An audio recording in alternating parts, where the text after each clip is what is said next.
Então hoje vamos ver a regulação do metabolismo. Bom, o metabolismo é um conjunto de reações que acontecem no organismo, né? Podemos ver por Escherichia coli, que é um organismo muito simples, uma bactéria, cerca de 100 moléculas exerce um papel central em todas as formas, né? Não só dessa bactéria, em todas as formas de vida. Pode fazer cerca de 1000 reações na bactéria. Nos seres humanos, né, nos mamíferos, tem pelo menos 1000 enzimas, tem mais do que 1000 enzimas catalisando as reações. Porque as células eucariontes contêm as organelas, é compartimentalizado, é mais complexo. O metabolismo, então, essencialmente é uma série de reações químicas interligadas, cujas vias são interdependentes. Vias são os caminhos metabólicos. E a regulação é conduzida principalmente por enzimas chamadas alostéricas, que nós vamos ver hoje. Mas existem outras formas de regulação. Podemos dividir as vias metabólicas em duas categorias, duas classes amplas. Aquelas reações que transformam os alimentos em energia celular, o ATP, são ditas catabólicas ou catabolismo, e as reações que necessitam de energia, de ATP, como a síntese de glicose, de lipídios ou do próprio DNA, são ditas reações anabólicas ou anabolismo. Então as reações do catabolismo, da quebra dos alimentos, vai gerar ATP para fazer as reações de síntese, né? As vias anabólicas. Uma está interligada à outra. Vendo aqui num esquema, as vias metabólicas, existe uma via central, que é o metabolismo dos carboidratos, é o metabolismo energético. Só que a energia não é gerada só por carboidratos. Os aminoácidos podem gerar, os lipídios podem gerar também energia. Então esse metabolismo energético é central para gerar ATP, porém existem outros metabolismos de outras substâncias, como os lipídios complexos, como os nucleotídeos, vitaminas, cofatores e vitaminas, metabolismo de outros aminoácidos. Todos eles têm uma interligação, vocês podem perceber que existe uma interligação entre essas vias metabólicas. No metabolismo energético, aquele central, a glicose é o principal carboidrato, né, que gera no final piruvato.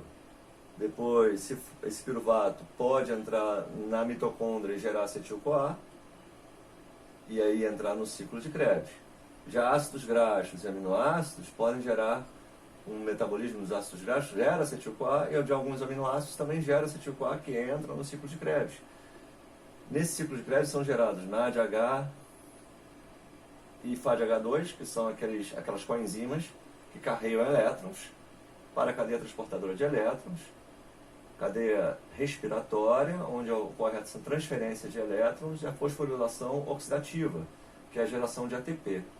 Então, essa via aqui, essas vias metabólicas são altamente reguladas, principalmente por enzimas alostéricas. Então, na regulação do metabolismo, uma célula simples como bactérias, que podem realizar cerca de 1000 reações, estão interdependentes dessas reações e precisa ser rigorosamente regulada.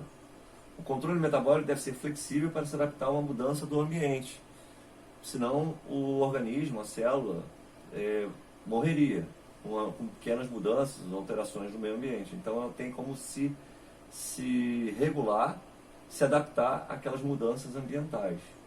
Nas células, normalmente, não há um acúmulo de intermediários metabólicos e de produtos, devido aos mecanismos de regulação. Bom, dentre os mecanismos de regulação, podemos separar em regulação da atividade enzimática e regulação da quantidade de enzimas e suas ativações e inativações. Hoje vamos ver a regulação das atividades, da atividade enzimática, por controle alostérico reversível, não covalente, a retroinibição, a inibição por feedback negativo, e os moduladores positivos e negativos. Então vamos ver esse mecanismo aqui, e num próximo momento vamos ver como que ocorre o controle das quantidades de certas enzimas e degradação dessas enzimas, e também a modificação covalente reversível, cujo principal exemplo seria a fosforilação e desfosforilação de enzimas mediadas por hormônios, por exemplo, adrenalina, epinefrina. Porém, existem metilação, desmetilação, outros mecanismos de modificação covalente reversível. Então, hoje vamos nos dedicar ao controle das enzimas, o controle do metabolismo ligado às enzimas alostéricas. O que são enzimas alostéricas? Elas funcionam por meio de ligação não covalente de compostos reguladores chamados moduladores alostéricos, moduladores ou efetores. As enzimas alostéricas sofrem mudanças conformacionais em resposta à ligação do modulador a um sítio alostérico, em local diferente do sítio ativo, podendo tanto aumentar ainda mais a velocidade da reação, modulador ou efetor positivo, ou reduzir a velocidade da reação, um modulador ou efetor negativo. Um exemplo aqui, esquemático. Então tem uma enzima, aqui é o substrato, aqui é o centro ativo da enzima, e aqui é o centro alostérico. Quando um inibidor alostérico, ou modulador negativo, se liga, muda o sítio ativo da enzima e ele diminui a afinidade pelo substrato. E aí, com isso, é uma forma, não necessariamente a enzima fica inativa, ela pode reduzir a velocidade de atuação dela, que é o que normalmente acontece. E existem muitas pessoas, professores e tudo, que às vezes acham que é uma inibição completa, uma inativação da enzima. Não, é uma regulação da velocidade da enzima. Ela continua ainda atuando em alta velocidade, porém menor do que ela quando está na forma sem esse inibidor alostérico, ou modulador negativo. E por outro lado, a enzima, quando tem um modulador positivo, né, se ligando ao centro alostérico, o sítio alostérico, ela melhora ainda mais a atividade da enzima. A enzima estava atuando sem o modulador, mas na presença do modulador, ela acelera ainda mais a velocidade da reação. Então esse é o conceito correto. Bom, por feedback, existe feedback positivo, mas o mais comum é o feedback negativo. O que é isso? Essa retroalimentação, retroinibição. Aqui tem um exemplo de um aminoácido trionina, que vai sofrer uma série de reações enzimáticas até chegar ao produto final isoleucina. O produto final isoleucina, ele tem um sítio regulador, modulador, negativo, se liga à enzima, essa enzima 1, e diminui a velocidade de transformação da treonina nesse composto aqui intermediário B. Com isso, diminui a velocidade até a formação da isoleucina, representado por F. Então, você regulando. E na diminuição da isoleucina, eu deixo de modular negativamente, e então A é transformado em B mais rapidamente. Então, é uma maneira de você regular a velocidade de síntese de isoleucina a partir da treonina. Olhando aqui num outro esquema, vendo agora a enzima alostérica, também chamada enzima-chave da síntese de isoleucina a partir de treonina, a treonina deaminase. Ela tem aqui um sítio ativo e um sítio alostérico, aonde vai se ligar a quem? A isoleucina. Quando a isoleucina está em concentração alta, ela se liga aqui e diminui a afinidade da enzima pelo seu substrato, pela treonina. Então, e com isso, reduz a velocidade de transformação de treonina no intermediário A. Consequentemente, menos formação de A, a enzima 2 vai produzir menos intermediário B, e assim sucessivamente, e vai reduzir então a produção de isoleucina. Reduzindo a produção de isoleucina, né, eu terei menos isoleucina nos sítios alostéricos dessa enzima. Com isso, sem a isoleucina, a enzima atua normalmente, então ela é mais rápida, então forma mais rapidamente e produz mais rapidamente a isoleucina. Por quê? Porque estava faltando isoleucina. Quando aumenta a isoleucina, se liga aqui e diminui a velocidade da enzima-chave.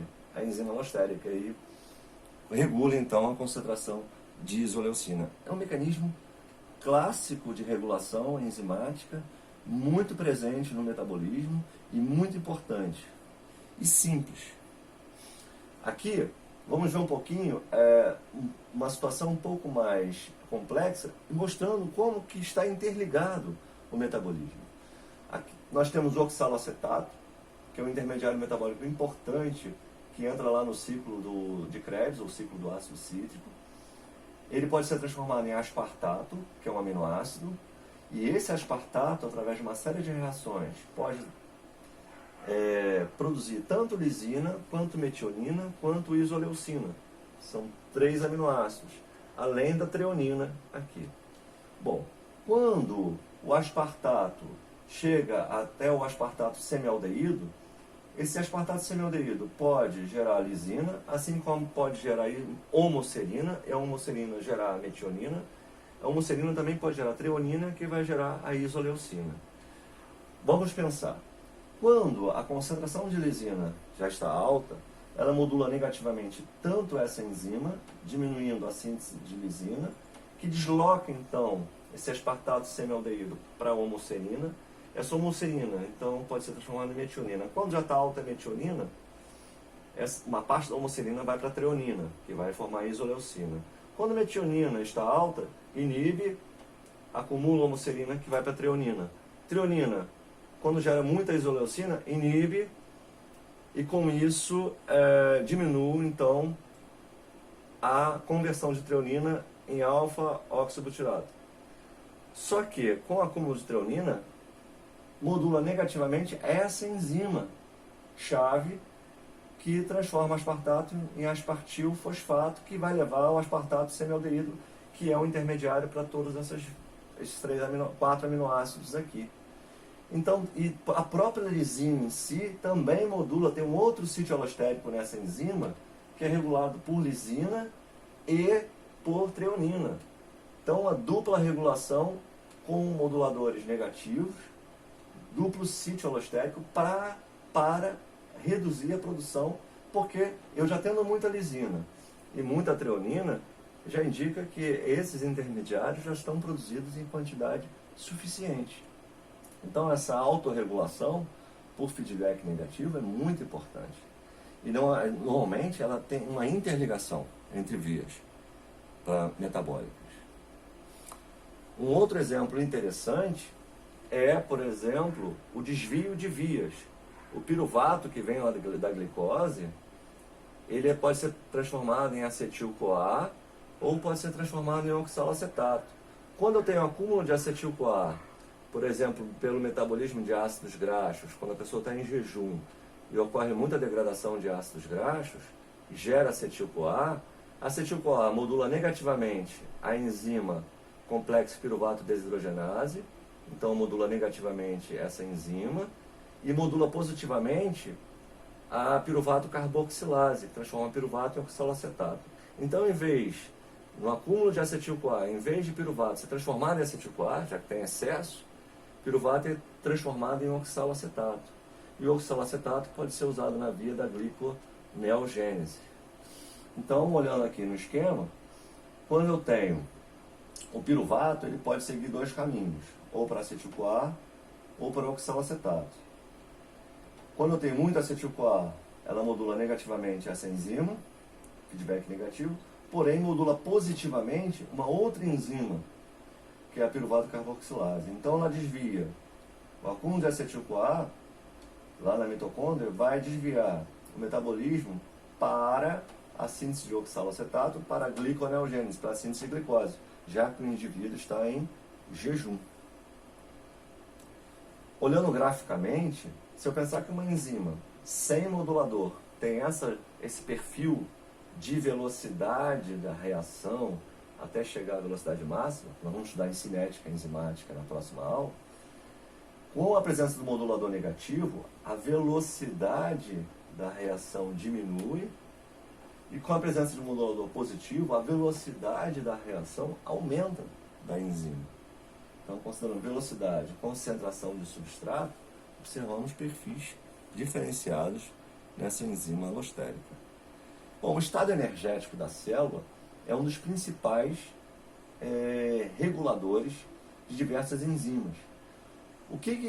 Quais são as moléculas que traduzem essa energia da célula? Quem é a moeda energética? É o ATP. O ATP pode ser quebrado em ADP e até gerar AMP. A maior carga energética, então, está no ATP, naquele último fosfato. As vias geradoras de ATP são inibidas por uma alta carga energética. Claro, já tem muito ATP, ele vai inibir. Enquanto que as que utilizam ATP são estimuladas por uma alta carga energética. A carga energética é tamponada nas células, estão na faixa de 80% a 95% de ATP. Então as células tendem a manter sempre uma alta carga energética. E como que isso pode ser regulado? Exemplo principal na glicólise, na quebra da glicose, é a fosfofrutossinase 1, cujo modulador positivo é o ADP, já que ele simboliza uma baixa carga energética, porque o ATP foi quebrado em ADP e fosfato. E o modulador negativo é o ATP. Se tiver muita carga energética, o ATP vai modular negativamente essa enzima e algumas enzimas alostéricas também do ciclo de Krebs vão sofrer modulação. Vamos ver agora. Então, lembrando aqui do metabolismo, a glicose pode ir a piruvato. Se tiver oxigênio na célula, lá na mitocôndria vai acetil-CoA e vai entrar no ciclo de Krebs, assim como ácidos graxos e aminoácidos. Tá? Agora vamos ver a glicose indo até piruvato, a glicólise, observando as reações da glicólise, uma fase anaeróbica que acontece no citoplasma da célula.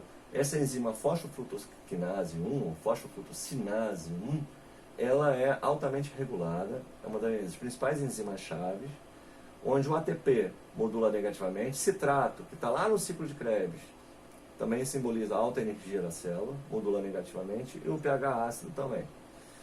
Porém, o AMP, que simboliza baixa carga energética, a frutose 2,6-bisfosfato, que é derivado daqui, também, no caso, modulam positivamente, porque o objetivo final é a produção de ATP. Tá? O piruvato, ele vai dentro da mitocôndria e vai acetil-CoA. Aqui é quando não tem oxigênio, a fase anaeróbica, piruvato vai a lactato. Mas normalmente ele continua o caminho lá na mitocôndria.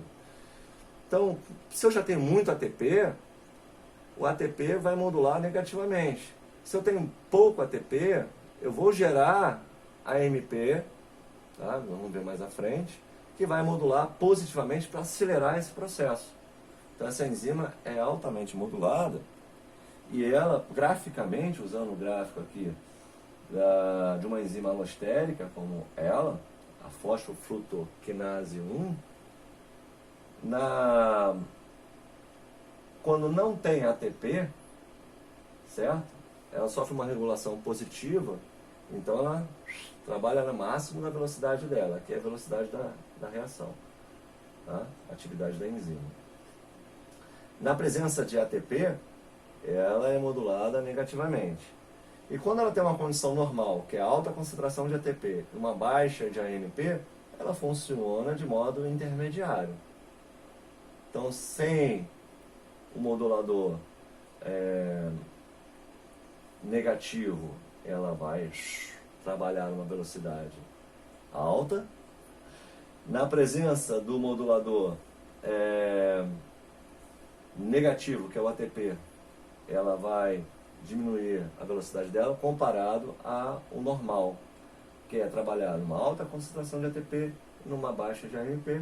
Então, fica aqui o gráfico da enzima que normalmente trabalhando em condições mais fisiológicas. Bom, de novo aqui agora olhando para o ciclo de Krebs, ele também sofre regulação. E ele sofre regulação principalmente porque quando eu tenho muito NADH, é porque a própria cadeia respiratória, lá na síntese do ATP, se eu já tenho muito ATP, eu tenho pouco ADP para acontecer essa reação, eu acumulo NADH, e para que eu vou gerar um ciclo mais rápido se já tenho muito NADH e já tenho muito ATP? Então, nas condições de muito NADH e muito ATP, esse ciclo já sofre uma modulação mais negativa para desacelerar, para dar tempo, né, de oxidar o NADH, para gerar NAD de novo, porque precisa de NAD, e para gerar, para o ATP ser consumido uma parte, para gerar ADP, para poder gerar novamente ATP. Então, eu tenho desde o piruvato para acetil-CoA, que não é uma reação do ciclo, mas é uma reação que gera acetil-CoA. Então, ela já é esse complexo piruvato, desidrogenase, já vai ser modulado negativamente, né, pelo ATP, acetil-CoA, NADH, e por AMP, vai ser modulado positivamente, porque é baixa carga energética, assim como a citrato sintase vai ser modulado negativamente por ATP, assim como a isocitrato desidrogenase também, e a alfa-cetoglutarato desidrogenase também. Então, são vários pontos de regulação para diminuir a velocidade de síntese de ATP, já que tem muito ATP. Aqui no caso, nem é o ATP, aqui é o NADH. Assim como aqui também é NADH e aqui também é NADH. É claro, aqui tem o citrato, que é o produto que também modula negativamente. Tem outros intermediários do ciclo, succinil-CoA, que modulam aqui. Olha que interessante. Essa citrato sintase ela é modulada negativamente por ATP, succinil-CoA, NADH e citrato. Então são vários moduladores.